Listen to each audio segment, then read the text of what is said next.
love. Hello friends, welcome to again Vibrant Academy Karad. तर काल first kingdom Monera, ठीक आहे. आता जस्ट आपण काय केलेलं होतं, तर 1 by 1 5 type of kingdom system आणि त्यामध्ये किंगडम मोनेरा जो पहिला आहे त्याचे जनरल कॅरेक्टरिस्टिक्स आपण काय केलेल्या होत्या, डिस्कस केलेल्या होत्या. Only general characteristics. Okay, but kingdom Monera again divided by the 2 division. Okay, how many division? 2 division.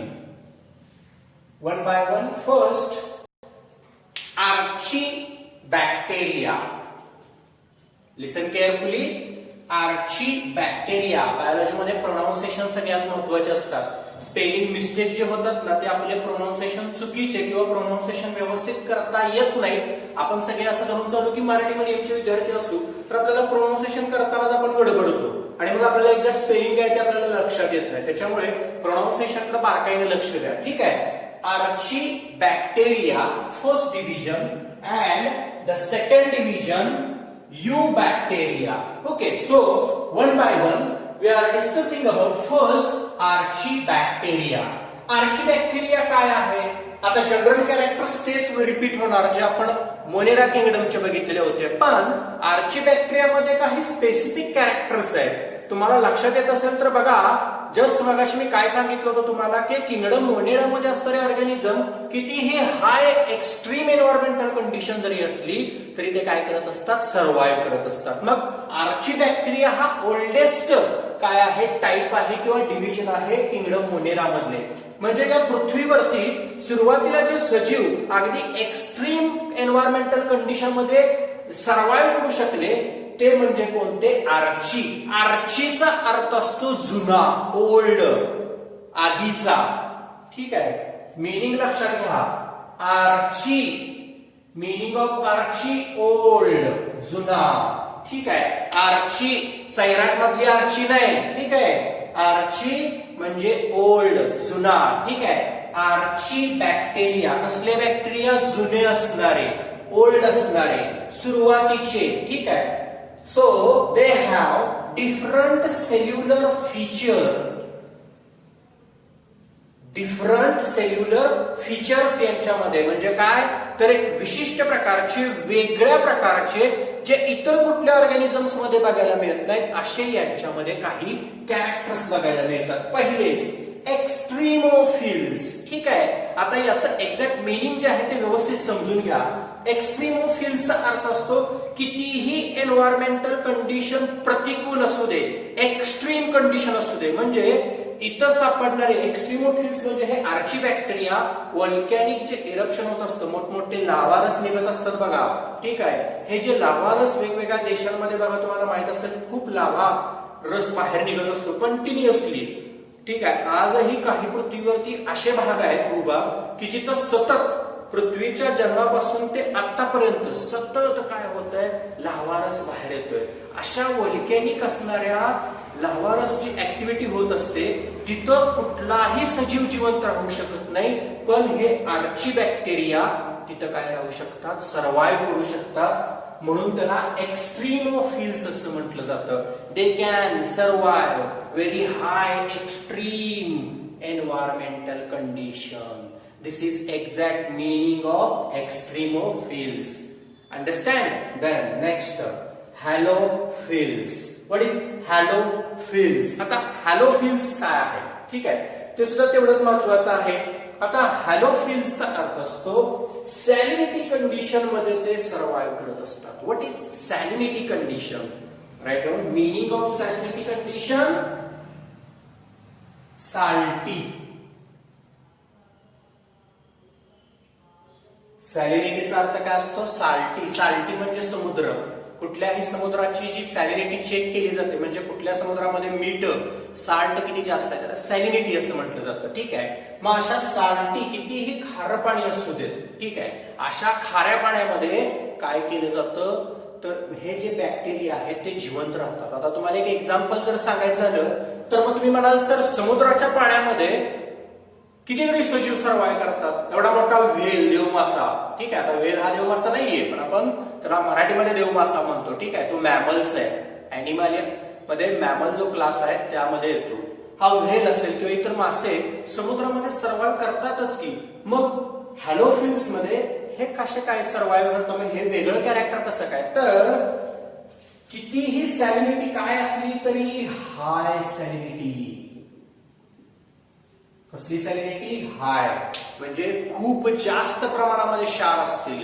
आता तुम्हाला मृत समुद्र माहित असेल बघा, ऐकले काही कन्सेप्ट कधी तुम्ही? मृत समुद्र, डेड सी असं म्हटलं जातं त्याला, डेड सी. डेड सी मृत समुद्र. ज्या मृत समुद्रामध्ये कुठल्याही प्रकारचे सजीव जिवंत राहू शकत नाही. तो समुद्रच आहे, पण त्या समुद्रामध्ये आहेत आपल्याकडे असे समुद्र पृथ्वीवरती. या समुद्रामध्ये कुठल्याही प्रकारचे सजीव जिवंत राहत नाहीत, कारण त्यातली सॅलिनिटी जी आहे ती प्रचंड हाय आहे, ठीक आहे. आणि इतकी मोठी त्या सॅलिनिटी जास्त आहे, त्याच्यामुळं त्याची डेन्सिटी पण तेवढीच आहे. तुम्हाला माहित आहे डेन्सिटी काय असली, जास्त असली काय होणार आहे? पाण्यावरची वस्तू तरंगणार आहे. आपण जरी त्या समुद्रातल्या पाण्यावरती जस्ट असं बसलो तरी आपण तरंगणार आहे त्या पाण्यावरती, कारण तिथली सॅलिनिटीच तेवढी आहे. साल्टीनेस जो आहे तो पाण्याचा इतका प्रचंड आहे की तिथं कुठलाच सजीव काय करू शकत नाही, जिवंत राहू शकत नाही. परंतु एक सजीव आहे, एक ऑर्गॅनिझम आहे. तो कोणता? आर्ची बॅक्टेरिया मध्ये असणारे ऑर्गॅनिझम तिथं सर्वाइव्ह करू शकतात, ठीक आहे. या डेड समुद्रामध्ये इंटरेस्टिंग फॅक्ट आहे बरं का, आपल्याला सिलेबसशी रिलेटेड नाही. या डेड सी मध्ये बरेचसे लोक खास ट्रीटमेंट घेण्यासाठी जातात. कसल्या प्रकारची ट्रीटमेंट? जर स्किनच्या रिलेटेड काही जर प्रॉब्लेम असेल, ठीक आहे, आपल्या बॉडीमध्ये, तर स्किनच्या रिलेटेड असणारे प्रॉब्लेम्स या डेड सी मध्ये क्युअर केले जातात. हे कसं काय? कारण तिथली जी साल्टिनिटी आहे ना ती जास्त आहे. आणि डेड समुद्रामध्ये आपण गेल्यानंतर स्किनवरती जर कुठलं फंगल वगैरे इन्फेक्शन जर असेल ना, तर त्या डेड समुद्रामध्ये आपण आंघोळ केली की कुठलाच फंगस तिथं, मी आताच म्हटलं, जिवंत राहू शकत नाही. आपणही फार काळ त्या समुद्रामध्ये राहू शकत नाही, पण तिथून आंघोळ करून आल्यानंतर आपल्या स्किनवरती असणारे वेगवेगळ्या प्रकारचे बॅक्टेरिया, फंगस जे आपल्याला हार्मफुल आहेत ते तिथं राहत नाही जिवंत. तिथं फक्त हे आर्ची बॅक्टेरिया असणारे ऑर्गॅनिझमच काय राहतात, सर्वाइव्ह करू शकतात. म्हणून त्याला हॅलोफिल्स असं म्हटलं जातं. लक्षात आलं हॅलोफिल्सचं मिनिंग? डन. थर्मोफिल्स आत्ताच म्हटलं मी तुम्हाला, कितीही हाय टेम्परेचर. थर्मोचं मिनिंगच असतं टेम्परेचर. आपण थर्मोमीटर म्हणतो बरोबर का? टेम्परेचर. हाय टेम्परेचरला सुद्धा हे काय राहतात, सर्वाइव्ह.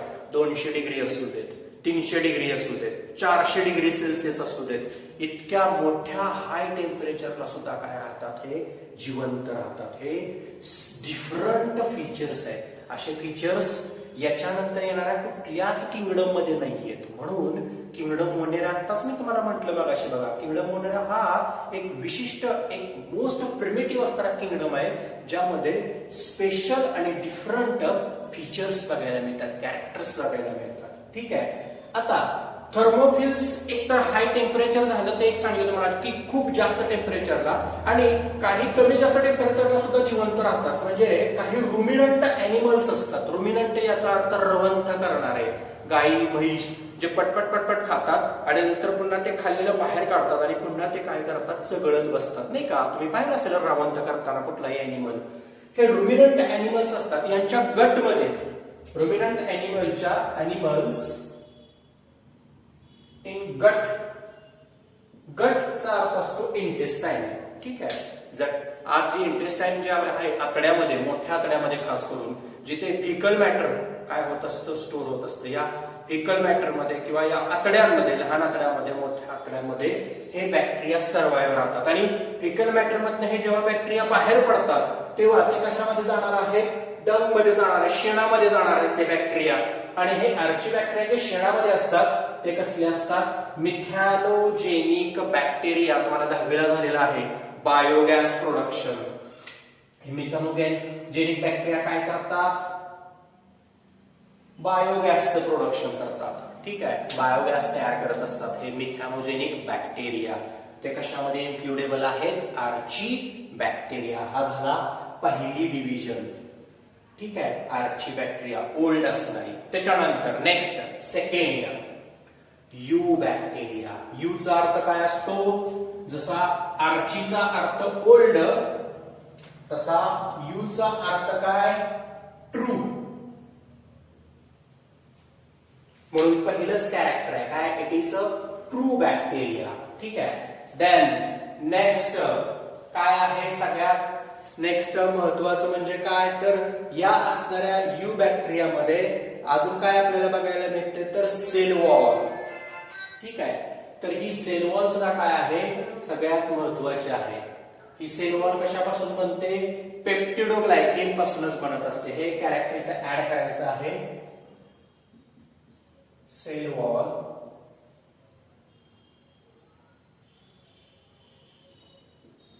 पेप्टिडोग्लायकेन.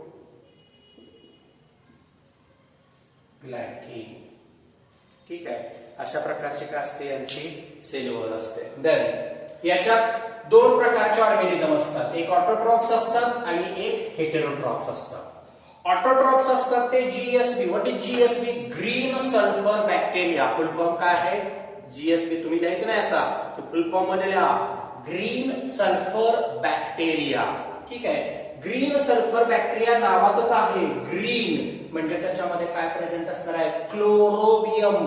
क्लोरोबियमचा अर्थ काय? क्लोरोफिल पिगमेंट प्रेझेंट असतात, म्हणून त्याला क्लोरोबियम असं म्हटलं जातं.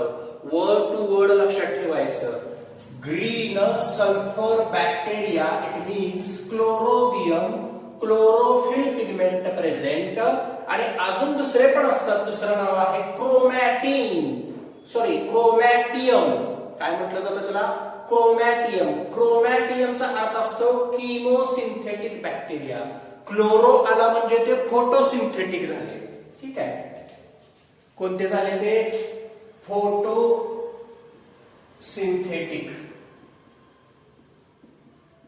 आणि क्रोमॅटियम झाले ते कसले झाले? किमोसिंथेटिक बॅक्टेरिया किंवा सल्फर बॅक्टेरिया. त्याला सुद्धा काय म्हटलं जातं?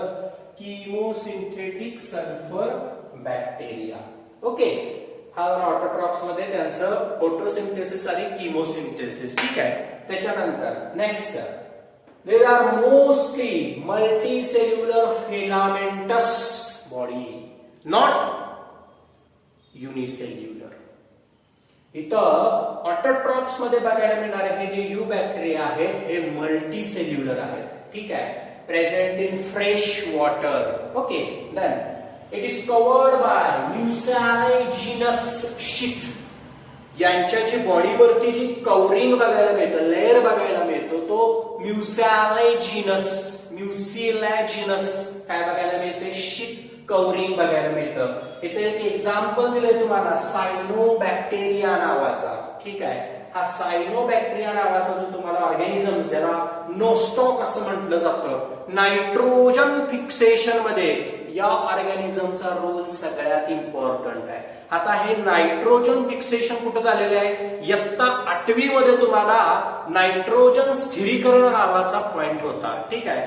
जिथं नायट्रोजन फिक्स करणारे, वातावरणातला जो नायट्रोजन आहे, या जगामध्ये सगळ्यात जास्त पर्सेंटेज नायट्रोजनचं आहे आणि हे नायट्रोजन सजीवांच्या वाढीसाठी अतिशय महत्वाचं असतं. अशा वेळेला बरेचसेच बॅक्टेरिया वातावरणामध्ये नायट्रोजन फिक्सेशनचं म्हणजे अतिशय चांगल्या पद्धतीचं काम करत असतात, ज्या नायट्रोजन फिक्सेशनचा उपयोग ऑटोट्रॉपिक प्लांट जे असतात, फोटोसिंथेटिक प्लांट असतात, स्वयंपोषी ज्या वनस्पती असतात, हा करून घेत असतात. ठीक आहे. अशा पद्धतीचे हे सायनोबॅक्टेरिया कशामध्ये बघायला मिळतात? काही वनस्पतींच्या मुळामध्ये गाठी असतात छोट्या छोट्या, तिथं ते ऑर्गॅनिझम राहत असतात आणि ते काय करत असतात? तर सिम्बायोटिक असोसिएशन करत असतात. एक म्हणजे काय? तर ते वातावरणातला नायट्रोजन फिक्स करतात आणि ते प्लांटला देतात आणि प्लांटचं फूड मटेरियल ते घेतात. म्हणजे एका हाताने द्यायचं, दुसऱ्या हाताने घ्यायचं. एकमेकांच्या मध्ये काय असतं? ए रिलेशन असतं त्या बॅक्टेरियाचं आणि त्या प्लांटचं. असा असणारा हा सायनोबॅक्टेरिया या यू बॅक्टेरियामध्ये येतो, ऑटोट्रॉप्स मध्ये येतो. ठीक आहे. तर हे फिलामेंटस असणारी जी बॉडी आहे याच्यामध्ये हा सायनोबॅक्टेरियामध्ये तुम्हाला बघायला मिळते. बघा, हे आउटर जो लेअर आहे हा म्युसॅलिजिनस शीथ पासून तयार झालेला आहे आणि याच्या आतमध्ये तुम्हाला काय बघायला मिळते? Heterocyst. One more thing is very important, heterocyst. What is cyst? सिस्टचा अर्थ असतो कठीण पार्ट, एखादी डाळीसारखा. बघा सगळ्या रिजनमध्ये नाही बघायला मिळत, कुठेतरी बघायला मिळतोय. Heterocyst region is also present in that multicellular filamentous body organisms. Heterocyst. Okay, cyst म्हणजे हार्ड पार्ट असतो जो या ऑर्गॅनिझम्स मध्ये बघायला मिळतो. Then next, genetic material like prokaryotic. प्रोकॅरियोटिकचं मिनिंग आपण ऑलरेडीच बघितलेलं आहे. मोनेरन्स जे असतात ते प्रोकॅरियोटिक असतात, म्हणजे यांचं नेचर सुद्धा प्रोकॅरियोटिक आहे.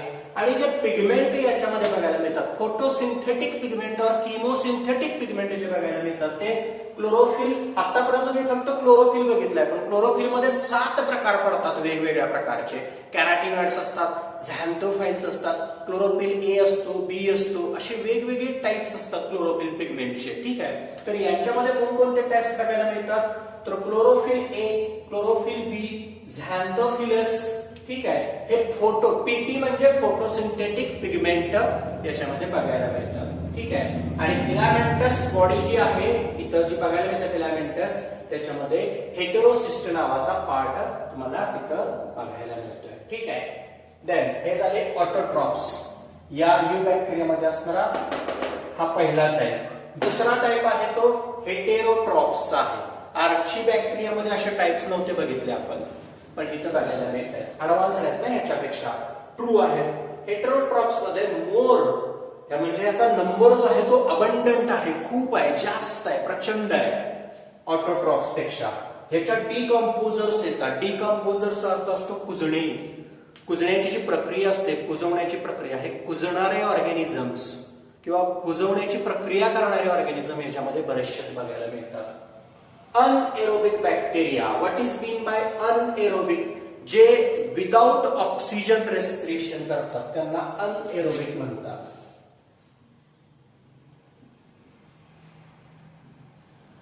Without O2. बरेचसेच ऑर्गॅनिझम, बरेचसेच लिव्हिंग ऑर्गॅनिझम काय करत असतात? ऑक्सिजन शिवाय रेस्पिरेशन करत असतात आणि ऊर्जेची निर्मिती करत असतात. काही इंटरेस्टिंग नाहीये, आपल्या बॉडीमध्ये सुद्धा अशा काही सेल आहेत ज्या विदाउट ऑक्सिजन रेस्पिरेशन करत असतात. ठीक आहे, ज्याला मसल सेल असं म्हणतात. आपल्या स्नायूंमध्ये बऱ्याचशा पेशी ऑक्सिजन जर कमी पडला तर तिथं काय करतात? अनएरोबिक रेस्पिरेशन चालू करतात. मग हे अनएरोबिक रेस्पिरेशन करणारे बॅक्टेरिया कोणते कोणते? लॅक्टोबॅसिल आहे.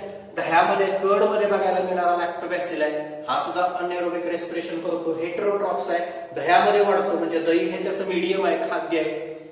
ॲझॅटोबॅक्टर सायनोबॅक्टेरिया सारखाच असतो, नायट्रोजन फिक्सेशनसाठी वापरला जातो.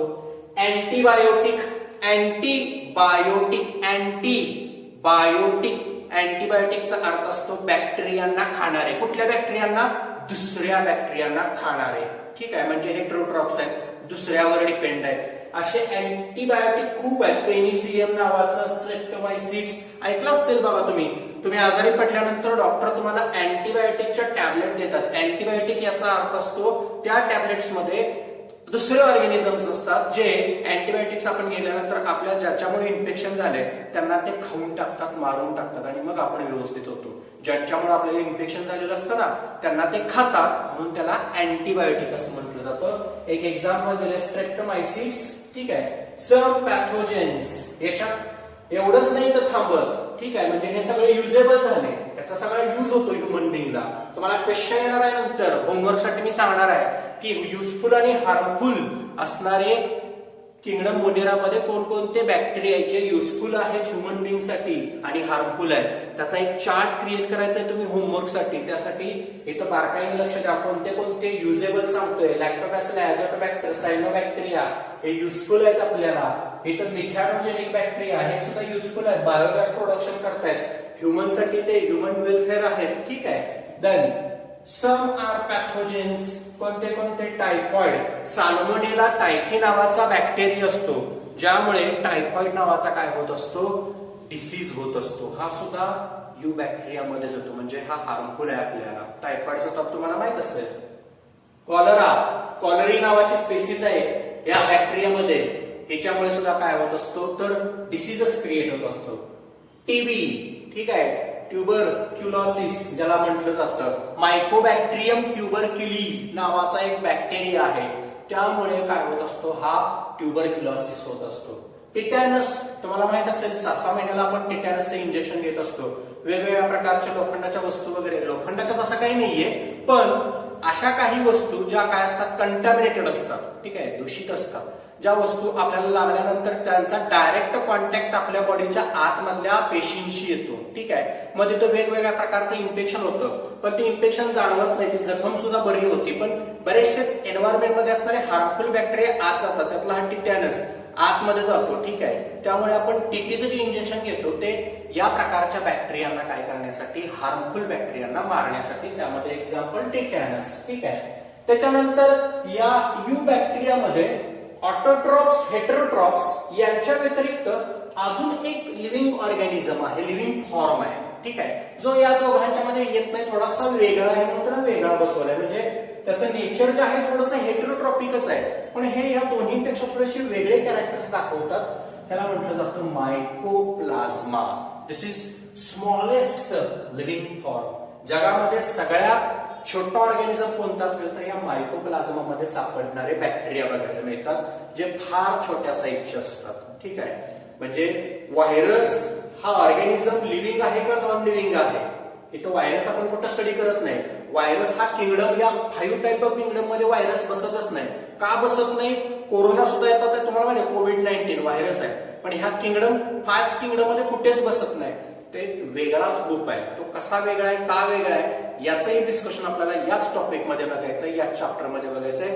पुढे जसं येईल तेव्हा तुम्हाला मी सांगेल. पण त्यांच्यापेक्षा थोडासा मोठा म्हणा, पण या सगळ्यांच्या पेक्षा छोटा असणारा कोण, मायकोप्लाझ्मा, ठीक आहे. पण हे कशा असतात, पॅथोजेनिक असतात, ठीक आहे. वेगवेगळ्या प्रकारचे रेजिस्टन्स दाखवत असतात, ठीक आहे. रेजिस्टन्स अँटीबायोटिक जे असतात, अँटीबायोटिक्स यांना काय करतात, अशा मायकोप्लाझ्माला काय करत असतात, किल करत असतात, खाऊन टाकत असतात. वरचे जे अँटीबायोटिक्स आहेत ना, ते मायकोप्लाझ्मिक असणारे बरेचसेच ऑर्गॅनिझम जे डिसीज वेगवेगळ्या प्रकारचे क्रिएट करत असतात, त्यांना ते काय करत असतात, पूर्णपणे किल करत असतात.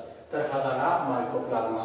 अशा पद्धतीनं आता आपला फर्स्ट किंगडम काय झालेला आहे तर कंप्लीट झालेला आहे. आता आपण काय करणार आहे, नेक्स्ट तुम्ही लाईक कराल, कमेंट कराल, शेअर कराल आणि आपल्या वायब्रंट अकॅडमीला नक्कीच काय कराल, सबस्क्राईब कराल. थँक्यू.